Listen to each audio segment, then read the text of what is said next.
You are being watched right now, not by a person, not by a camera, but somewhere in your nervous system, a very old part of your brain is scanning the room.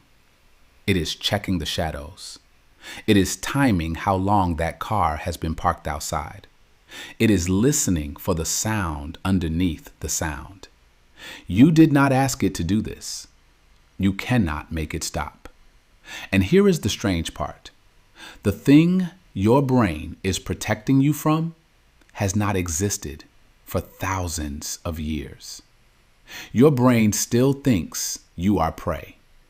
Not in a metaphor, not in a poetic sense, in a deeply biological, neurologically measurable, physiologically real sense. The survival systems that keep you anxious in a quiet house at night, that make your heart jump when someone says your name in a crowd, that flood your chest with dread when you wake at 3 a.m. for no reason, those are not modern stress responses. They are ancient threat detection machinery running inside you right now, and they are completely unchanged from the version that kept your ancestors alive on the open savanna 2 million years ago. The question is not why you feel this way. The question is why your brain never got the update. Humans are a young species. That is easy to forget. The modern human body, your body, has been walking around in something close to its current form for only about 300,000 years. But the deeper machinery, the old wiring underneath the modern upgrades is far older than that. Your threat response system shares its fundamental architecture with creatures that lived 60 million years ago. It was built to survive a world so dangerous that dying from a predator attack was not a worst-case scenario. It was Tuesday. Robert Sapolsky, a neuroendocrinologist at Stanford University who has spent decades studying stress in primates, describes the human threat response as spectacularly effective for the environment it was designed for, and spectacularly bad at knowing when that environment no longer exists. Your brain cannot tell the difference between a lion and a dead lion. And the reason for that is precise. It is structural, and it starts with a small, almond-shaped cluster of neurons buried deep in your temporal lobe, the amygdala. You have two of them. They sit on either side of your brain, deep inside, older than language, older than abstract thought, older than the part of you reading these words.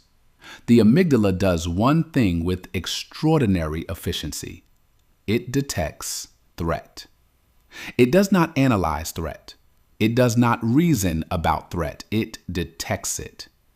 In roughly 12 milliseconds before your conscious mind has registered that anything is happening, the amygdala has already fired. It has already flooded your body with cortisol and adrenaline. Your heart rate is already rising. Your pupils are already dilating. By the time you realize you are afraid, your body has been in survival mode for a quarter of a second. That is the ancient system. And it is fast because speed was survival. Think about the world your ancestors were navigating, not your grandparents, not your great-great-great-grandparents. Go back further, much further, 200,000 years. You are a small group of humans moving across open grassland. The grass is tall. The sky is wide. Something moves at the edge of your vision. You have a choice. You can stop and analyze, inspect the movement, assess the probability of danger, decide whether to respond, or you can run. The humans who stopped to analyze did not leave as many descendants.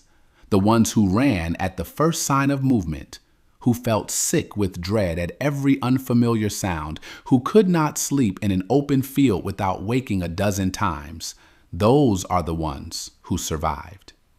Those are your ancestors, and you inherited everything they had. Ledoux, the neuroscientist Joseph Ledoux at New York University, spent years mapping what he called the low road of fear. Every sensory signal you receive, everything you see, hear, smell, or feel, travels on two routes simultaneously. One route goes up through the cortex, the thinking brain, where signals are processed carefully, given context, and interpreted correctly. The other route goes directly to the amygdala, bypassing reason entirely, arriving first and triggering a response before you have had a single thought. The low road is faster. The low road is dumber. The low road is keeping you alive. And here is what the low road does not understand. The predators are gone. Not most of them, all of them. There is no large carnivore currently stalking the human species. The last time a significant portion of the human population faced regular predator attacks was tens of thousands of years ago. And yet your brain has not received this information. Or more precisely, it has received it and it does not care. The amygdala does not update based on logic. It updates based on experience. And its experience, encoded over millions of years of evolution, says, threat is everywhere. Stillness is suspicious. Darkness hides teeth. The silence after a sound is more dangerous than the sound itself. This is why you check the backseat of your car before you get in, even in a lit parking garage. This is why a film score that goes suddenly quiet makes your stomach drop before anything has happened on screen. This is why your sleep is lightest in the hours between midnight and 4 in the morning. The hours when predators traditionally hunted.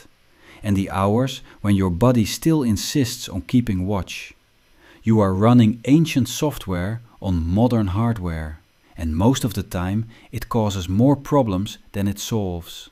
Arne Öhman, a Swedish psychologist who spent decades at the Karolinska Institute studying the evolution of fear, found that humans have a biological bias toward detecting certain threats over others. In a series of now famous experiments, he exposed subjects to images of snakes, spiders, flowers, and mushrooms, all paired with mild electric shocks. Participants who were conditioned to fear the snakes and spiders lost that fear response much more slowly than those conditioned to fear the flowers and mushrooms, even when the shock had long since stopped. The brain does not treat all threats equally.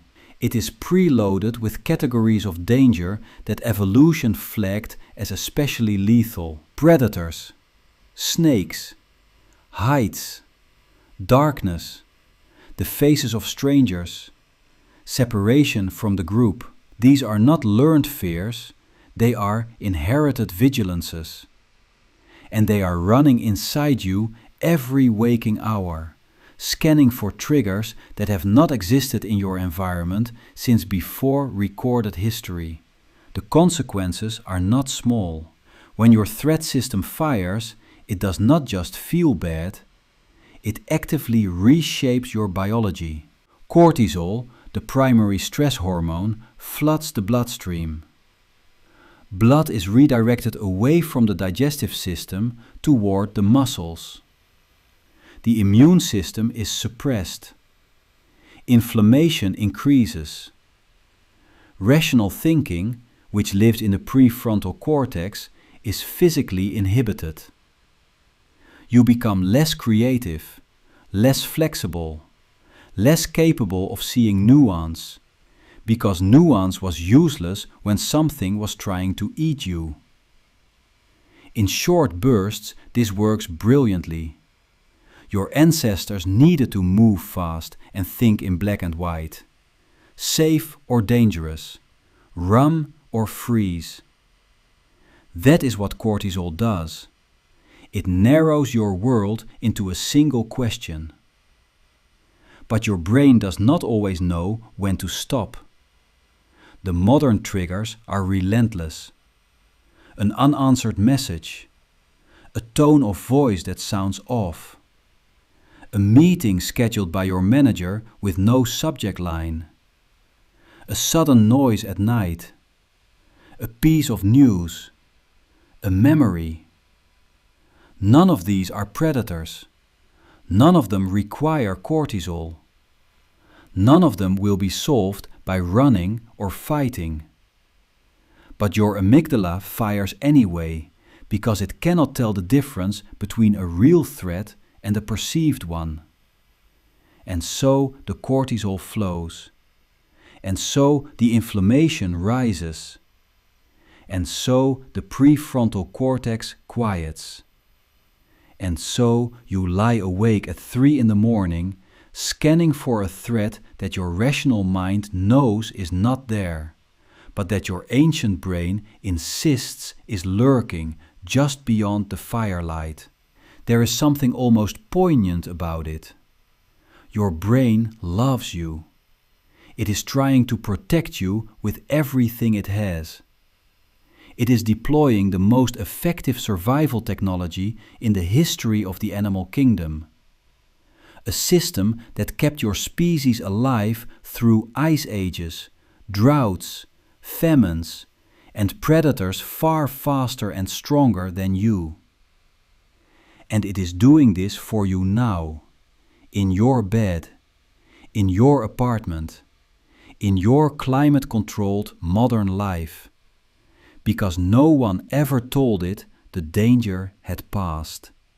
And here is the final strange truth. Even now, as you understand exactly what is happening, as you can name the amygdala, describe the cortisol, trace the evolutionary logic all the way back to the open savanna, understanding it does not switch it off. The low road is faster than thought. The body feels first and thinks second. That is not a flaw. That is the design. You are not broken. You are built.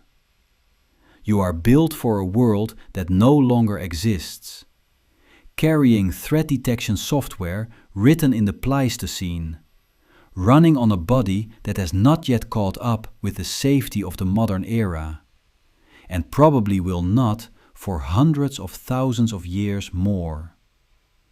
Tonight, when you check the back seat of your car, when you wake in the dark for no reason, when something quiet makes your chest tighten, remember this: the part of you that is afraid is not irrational. It is ancient. It has been watching out for you since before your species had a name for itself. It does not know the world is safe. It only knows that you are still here. And after 2 million years, it is very good at its job.